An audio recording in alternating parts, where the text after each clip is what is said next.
साथियों नमस्कार, स्वागत है आपका अपने चैनल सक्सेस जंक्शन एक कदम सफलता की ओर में। और हम लेकर के आ गए हैं आपके लिए एग्जाम एनालिसिस कैसे करते हैं, कैसे किसी भी प्रीवियस एग्जाम पेपर को सॉल्व कैसे करते हैं, एक सही तरीका क्या होता है जिससे कि हम उस प्रीवियस पेपर की मदद से अधिक अंक ला सकें जो भी आगामी परीक्षा होने वाली है। जैसे कि अभी हम बात करते हैं तो मध्य प्रदेश पुलिस कांस्टेबल का एग्जाम 6 मार्च से स्टार्ट होने वाला है। प्रीवियस पेपर सब लोग लगा रहे होंगे, सबको पता है, लेकिन प्रीवियस पेपर को लगाने का सही तरीका क्या है? क्या तरीका है कि हम प्रीवियस पेपर की ही मदद से लगभग 50 से 60 अंक प्राप्त कर सकते हैं प्रीवियस पेपर की मदद से।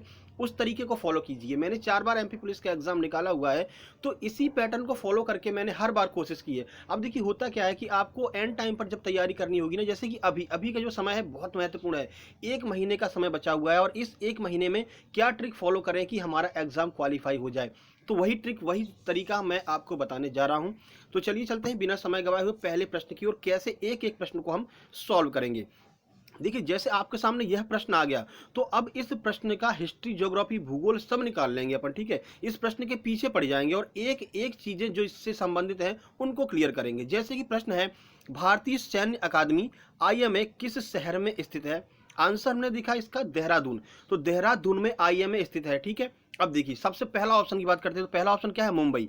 मुंबई की बात करते हैं तो मुंबई भारत की औद्योगिक राजधानी है, यानी कि कैपिटल जो राजधानी जो होती है आपकी, यानी इकोनॉमिकल कैपिटल जिसको कह सकते हैं, वो आपकी मुंबई है, ठीक है। अब मुंबई से देखिए, गेटवे ऑफ इंडिया मुंबई में है, सीएसटी छत्रपति शिवाजी टर्मिनस मुंबई में है। मुंबई के मुख्यमंत्री कौन है? तो जो आपके उद्धव ठाकरे जी हैं वो मुंबई के मुख्यमंत्री हैं, ठीक है। ये सारी चीजें मुंबई से रिलेटेड हो गई। अगली बात करते हैं पुणे की। अब देखिए पुणे पे क्या है, तो अभी आपको जैसा पता है करंट का टॉपिक बनेगा, बहुत बेहतरीन प्रश्न यहाँ से बनेगा। आपको जैसा पता है कि कोरोना के लिए जो वैक्सीन आई है कोवैक्सीन, पहली बात कोवैक्सीन जो आई है वो कोरोना के लिए आई हुई है, तो पुणे से रिलेटेड कैसे हो जाएगी? तो भारत की जो वायरोलॉजी है, जहां से ये वैक्सीन वगैरह बनती है, तो वायरोलॉजी कहां पर स्थित है? तो भारत की वायरोलॉजी जो है वो पुणे में स्थित है। प्रश्न यहां से बिल्कुल बनेगा। तीसरी बात करते हैं दिल्ली की, तो भारत की जो राजधानी है वो क्या है? दिल्ली है। दिल्ली के मुख्यमंत्री कौन है? अरविंद केजरीवाल है, तो राजधानी होगी दिल्ली, तो यहां से दिल्ली भी क्लियर हो गया। अब बात करते हैं देहरादून की।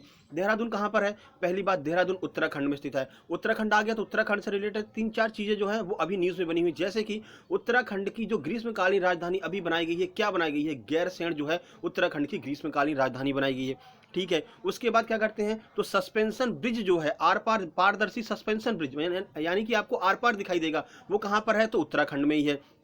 फूलों की घाटी उत्तराखंड में ही है, ठीक है। उसके बाद हिम तेंदुआ संरक्षण परियोजना अभी चालू की गई है, कहां पर? उत्तराखंड में चालू की गई है। तो ये सारी चीजें, जो पिथौरागढ़ अभी न्यूज में रहा है, काला पानी की वजह से नेपाल उस पर मतलब अपना हक जता रहा है, कहां है पिथौरागढ़? आपसे सीधे पूछा जाएगा, तो कहां पर है? तो आपका यानी कि उत्तराखंड में स्थित है। ये सारी चीजें आपकी यहां से क्लियर हो गई। तो एक प्रश्न से हमको कम से कम 7 से 8 प्रश्न बनाने हैं, और क्योंकि यह प्रश्न आपके एग्जाम में आया हुआ है तो ये महत्वपूर्ण हो जाएगा, ठीक है।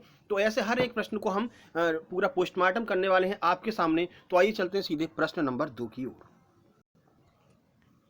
चलिए देखिए, प्रश्न नंबर 2 है, भारत की पहली मैपिंग सैटेलाइट का नाम बताइए। ऑप्शन है कार्टोसैट 1, भास्कर 1, इनमें से कोई नहीं, या फिर इनसेट 1C। अब देखिए सबसे पहले इसका आंसर देखते हैं, तो इसका आंसर है कार्टोसैट 1।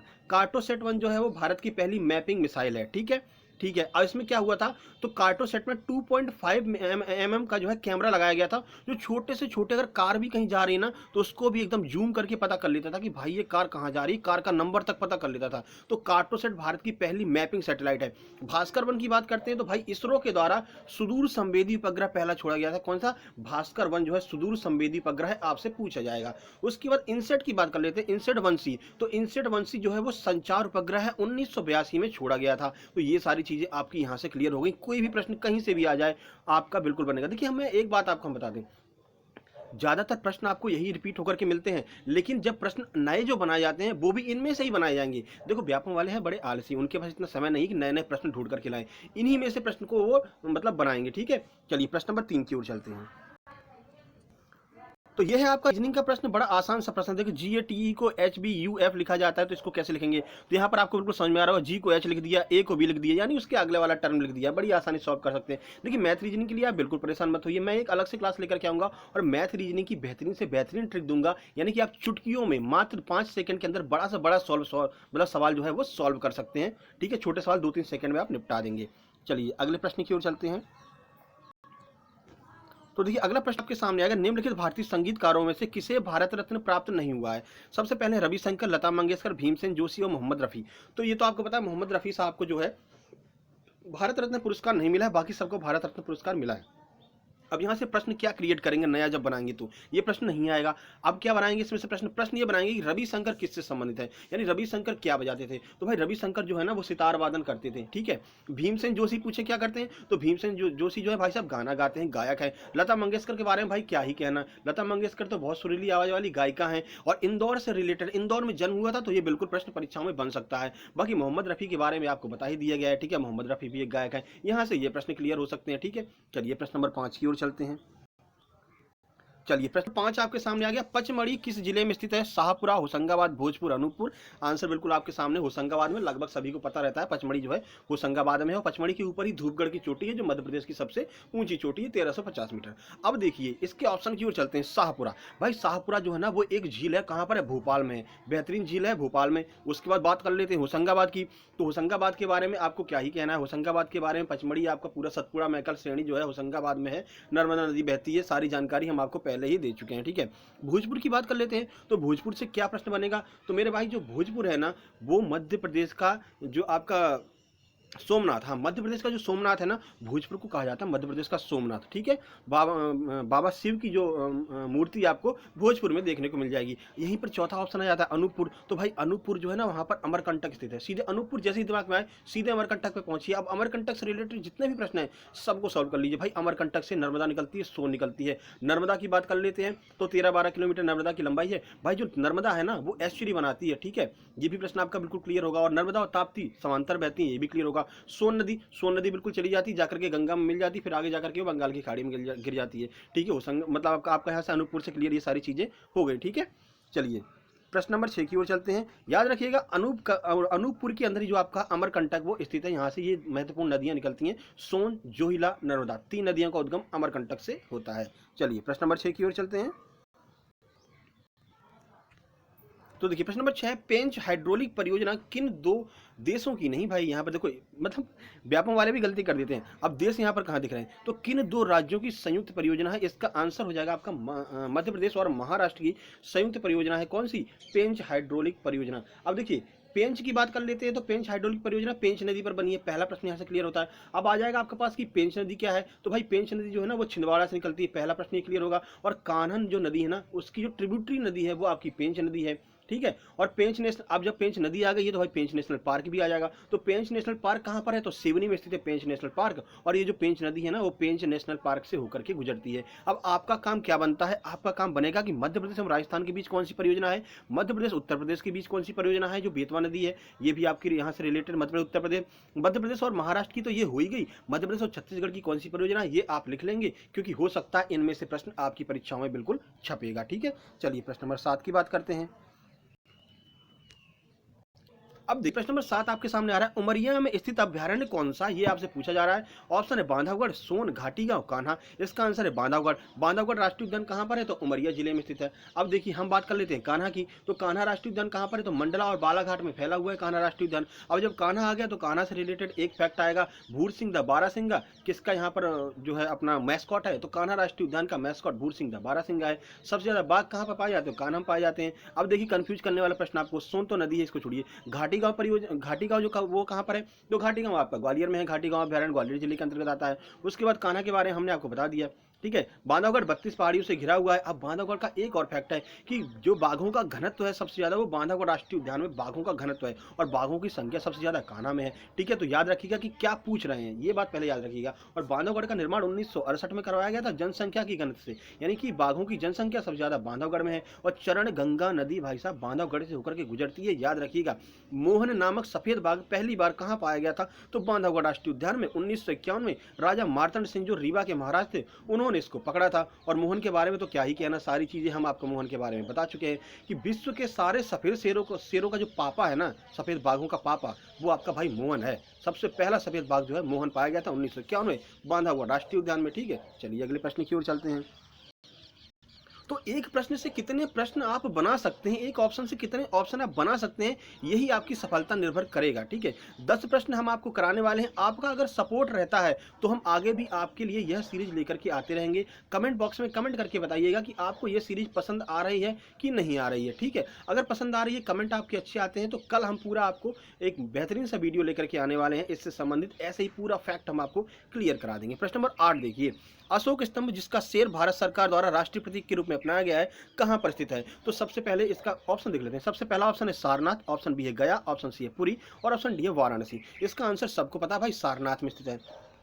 अब प्रश्न आपसे पूछा जाएगा सारनाथ कहां पर स्थित है? तो सारनाथ जो है ना वो उत्तर प्रदेश में स्थित है भाई। वाराणसी से 60 किलोमीटर उत्तर पूर्वी क्षेत्र में जाकर के आपका सारनाथ पड़ जाता है। अब भाई सारनाथ आ गया, सबसे पहले अशोक स्तंभ की बात कर लेते हैं। तो प्रश्न पूछा जाएगा अशोक स्तंभ के नीचे क्या लिखा हुआ है? तो सत्यमेव जयते लिखा हुआ है भाई। ठीक है, अब सत्यमेव जयते जब लिखा ही हुआ है ना भाई, तो आपसे पूछा जाएगा सत्यमेव जयते कहां से लिया गया है? भाई मुंडकोपनिषद जो है वहां से सत्यमेव जयते लिया गया है।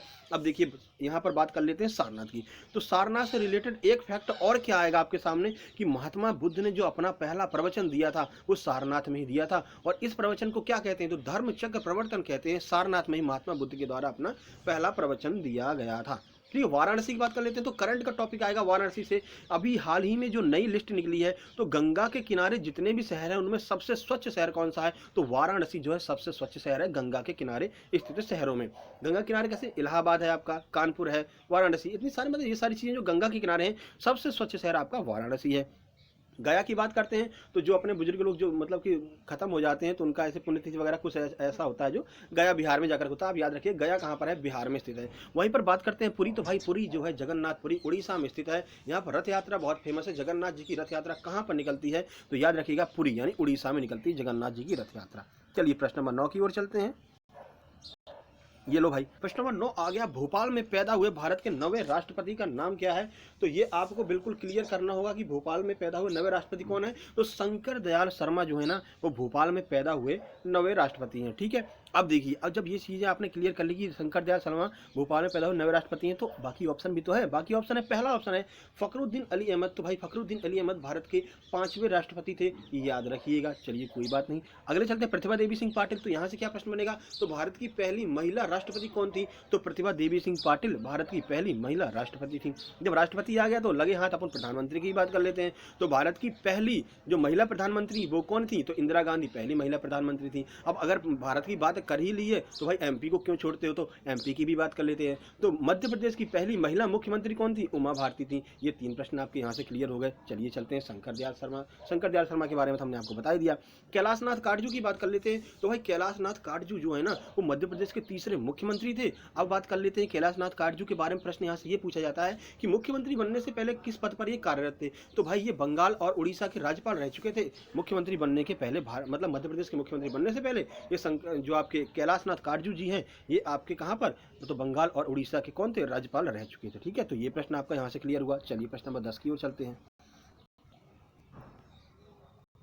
भाई सपोर्ट करो, अगर आप सपोर्ट करोगे ना, अभी 10 प्रश्न कराने हमको 10 से 15 मिनट लग गए। क्यों? क्योंकि एक ही प्रश्न को हम बिल्कुल डिस्क्रिप्टिव में जानकारी दे रहे हैं। आपका सपोर्ट रहा तो ऐसे ही हम आपके लिए 20 से 30 प्रश्न डेली लेकर के आएंगे। आधा घंटा की क्लास होगी, लेकिन उस आधा घंटा की क्लास में ना आपकी एमपी पुलिस की वो तैयारी हो जाएगी जो किसी दूसरे की नहीं होगी। और भाई आपको पता है फॉर्म 11 लाख भर चुके हैं, 4000 वैकेंसी हैं, कॉम्पिटिशन अपने आप समझ में आ जा रहा होगा।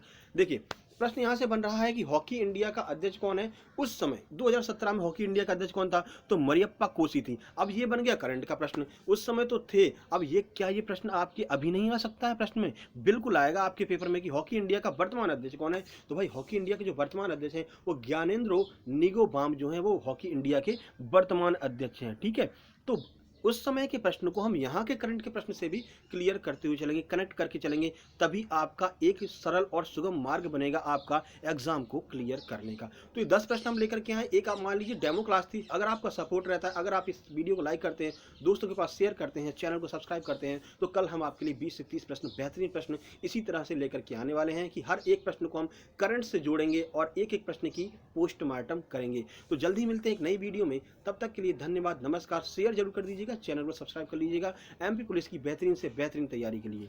नमस्कार।